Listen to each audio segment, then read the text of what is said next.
제가 미국에 처음 와서 그 블랙 프라이데이라는 이야기를 들었어요. 그래서 블랙 프라이데이가 뭔가, 왜 시커먼 프라이데이라고 얘기하나. 그래서 특히 먹고 힘내서 어두컴컴한 한 새벽밤중에 쇼핑하러 나가기 때문에 블랙 프라이데이인가? 그렇게 말하는 분도 있고, 그 소매업자 하시는 분들은, 리테일 하시는 분들은 말하기를 1년 매출의 70%가 그 블랙 프라이데이에 매상이 오른답니다. 좀 우리 교회 비즈니스 하시는 분들도 그렇게 됐으면 참 좋겠어요. 그런데 블랙 프라이데이에 매상을 많이 올려서 그것이 한 해의 흑자를 기록하기 때문에 블랙 프라이데이다, 그렇게 말한다고 합니다.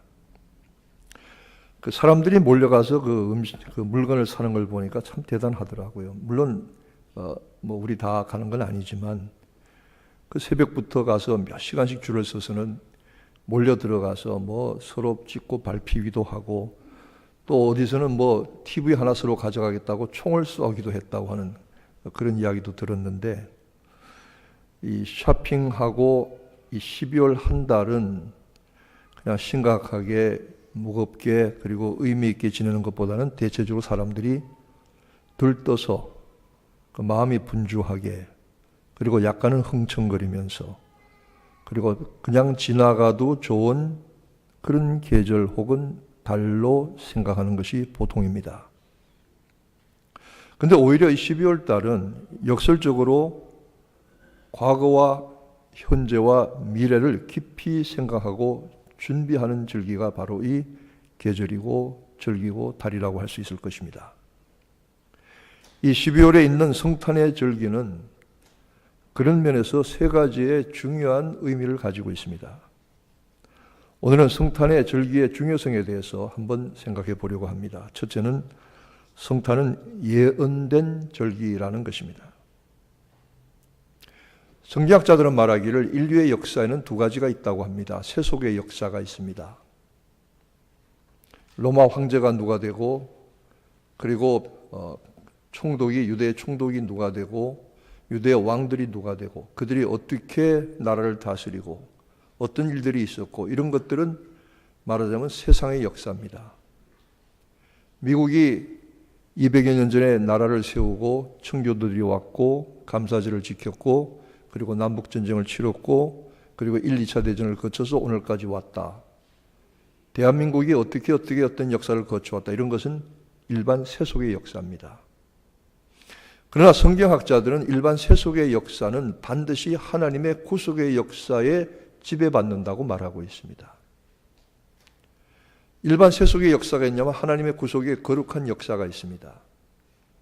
이 두 역사가 서로 같이 가는 것 같고 충돌하는 것 같지만, 결국 우리는 그 마지막에 세상의 모든 역사가 하나님의 거룩한 구속의 역사에 복종하고 복속하고 굴복하여 통합될 줄로 믿는 것입니다. 이것은 그리스도께서 오시는 역사적인 사건으로 확정되었습니다. 인류 역사의 최대의 사건은 예수 그리스도의 오심입니다. 하나님의 아들 하나님 자신이 친히 육신이 되어 이 땅의 어두운 삶의 현장으로 직접 사람의 몸을 입으시고 들어오셨기 때문입니다. 어떤 성경학자는 말하기를 그리스도는 인류 역사의 시궁창으로 들어오셨다. 가장 더럽고 냄새나고 추하고 악한 곳으로 들어오셨다는 것입니다. 그리스도께서 오심으로 인류의 역사는 완전히 새로운 변화와 획기적인 전환을 이루게 되었습니다.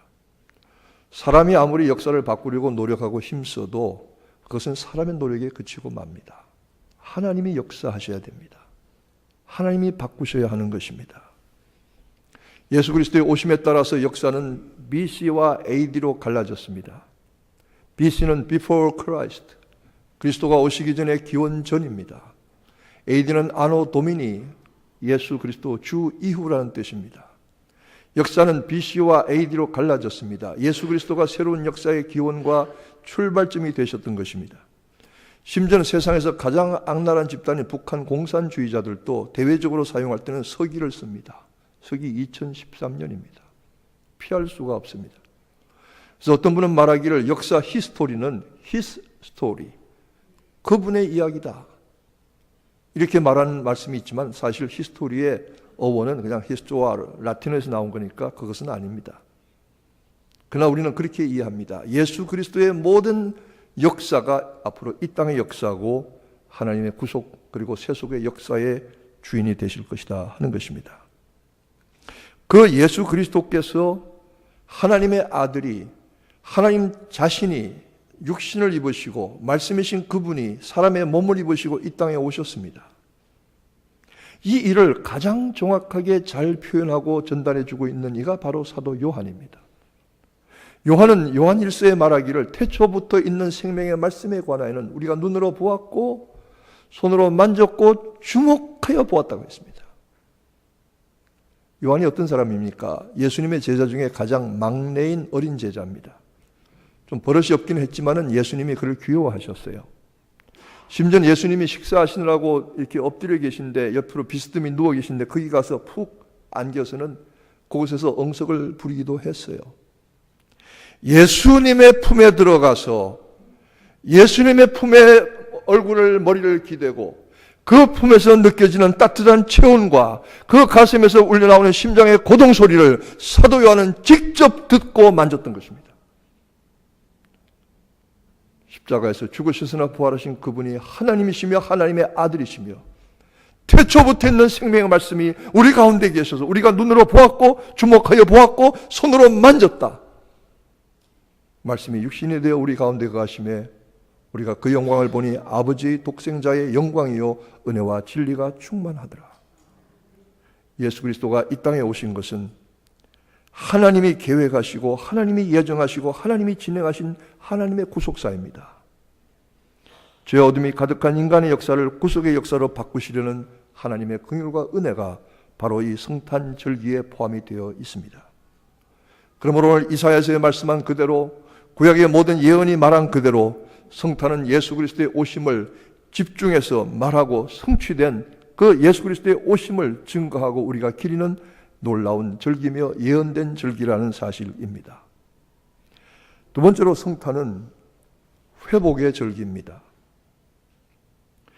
이 회복은 그리스도께서 이 땅에 오셔서 만왕의 왕이요 만군의 주로 온 땅을 다스리실 때에 완성되는 하나님의 구원의 계획인 것입니다. 처녀가 잉태하여 아들을 낳으리니 그 이름을 임마누엘이라 하리라. 이사야 선지자는 아하스 왕에게 예언했습니다. 아하스 왕은 요담 왕의 아들로 악한 왕입니다. 하나님을 제대로 섬기지 않고 우상을 섬기고 악한 행위를 많이 했습니다. 그런데 북쪽으로부터 아람, 시리아가 쳐들어옵니다. 그 연합군으로 형제되었던 에브라임 북이스라엘이 연합해서 쳐들어옵니다. 유다는 살아남을 길이 없습니다. 그때 하나님은 이사야를 보내서 아하스에게 용기를 주십니다. 네가 비록 악한 왕이지만 내가 너와 맺은 너의 조상 다윗과 맺은 약속을 변치 않겠다. 내가 너를 도와주겠다. 내가 너를 붙들어 주겠다. 그런데 내가 너를 도와줄 테니 징조를 구하라고 말합니다. 아하스는 징조를 구하지 않겠다고 했습니다. 그랬더니 이사야가 책망합니다. 내가 징조를 보여서까지라도 너희를 구원해 주겠다는데 하나님을 괴롭게 하느냐. 보라, 처녀가 아들을 낳으리니 그 이름을 임마누엘이라 하리라. 이는 번역한즉 하나님이 우리와 함께 하신다 함이라. 그런데 이 처녀라고 하는 말이 조금 묘합니다. 히브리 말로 알마라고 하는데 이 알마는 젊은 여자란 뜻도 있습니다. 그러니까 이걸 잘못 해석하면 처녀가 아들을 낳는 것이 아니라 젊은 여자가 아들을 낳으리니 이렇게 되어 있습니다. 그래서 자유주의 신학자들은 집요하게 이 문제를 가지고 늘어졌습니다. 처녀가 아니다. 그런데 생각을 해보세요. 처녀가 아닌 젊은 여자가 젊은 새댁이 애를 낳으면 징조가 됩니까? 안 됩니까? 우리에게도 애를 낳는 젊은 주부들이 많은데 결혼해서 애 낳는 게 무슨 징조입니까? 당연한 일이죠. 처녀가 애를 낳아야 징조가 되는 거 아니겠어요? 그 다음에 놀라운 것은 히브리 성경을 가장 정확하게 번역한 히라보의 성경, 그리스의 성경인 70인역은 버진, 처녀로 번역하고 있습니다. 초대교회도 이 말씀을 처녀로 받았습니다. 하나님이 그렇게 하시는 것입니다. 그리고 이 말씀의 약속과 예언대로 예수 그리스도께서 동정녀의 몸에서 나셨습니다. 많은 사람들이 이 사실을 부정하고 믿지 않으려고 했습니다. 그러나 성경은 예언하셨습니다.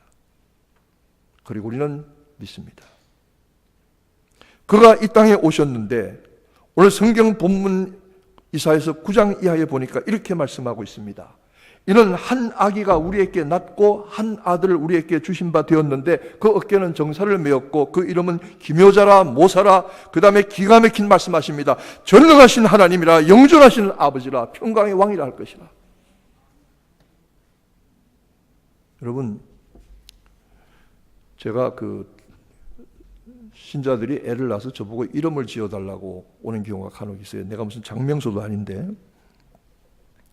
영어 이름은 자기들이 짓고 한국 이름을 지어달라고 그래요. 그럼 저는 한국 이름을 꼭 지을 때에 돌림자를 묻습니다. 남자아이들은 웬만하면 돌림자로 지으라 그럽니다. 근데 남자아이들의 이름을, 여자아이들의 이름도 잘 지어야지만 애들의 이름을 잘못 지어놓으면 나중에 평생 고생을 합니다. 그래서 어떤 아이가 태어나자마자 부모가 이름을 지어주었는데 뭐라고 지었냐면 박초롱 아름다리라고 지었습니다. 근데 이 이름을 나중에 법원에 고쳐달라고 부탁을 했습니다. 내가 사회생활하면서 박초롱 아름다리 가지고 살 수가 없어요. 그러니까 이름 지을 때 잘 지어야 됩니다. 저는 그래서 항상 돌림자로 지으라고 부탁을 하고, 그 다음에 이름 중에서 한자를 원하면 의미가 있고 부르기 좋고 듣기 좋고, 그리고 양성음과 음성음과 중성음의 균형을 맞추어서 이름을 지어줍니다. 그렇게 지으면 되는 겁니다. 장명소 가서 돈 내고 지을 필요가 없습니다. 이 아기가 찾아오면은, 여러분이 아기를 낳아서 교회로 데리고 오거나 제가 병원에 가서 신방을 할 경우에는 축복합니다. 하나님, 이 아기가 하나님의 사람이 되게 하시고 건강하게 지혜롭게 자라게 하시고 평생 믿음의 사람 하나님이 쓰실 만한 인물 되게 하시고, 그리고 좋은 믿음의 배우자를 만나게 하옵소서. 그렇게 기도하는데 어느 아이를 데려다가 이 아이는 전능하신 하나님입니다, 영존하신 아버지입니다, 큰일 납니다. 예수 그리스도 천의 몸으로 오신 그리스도만이 이 칭호를, 이 존귀한 칭호를 받으실 수가 있습니다. 그는 전능하신 하나님, 영존하시는 아버지, 평강의 왕입니다. 그가 오셔서 심판과 구원해 주러 오실 것입니다.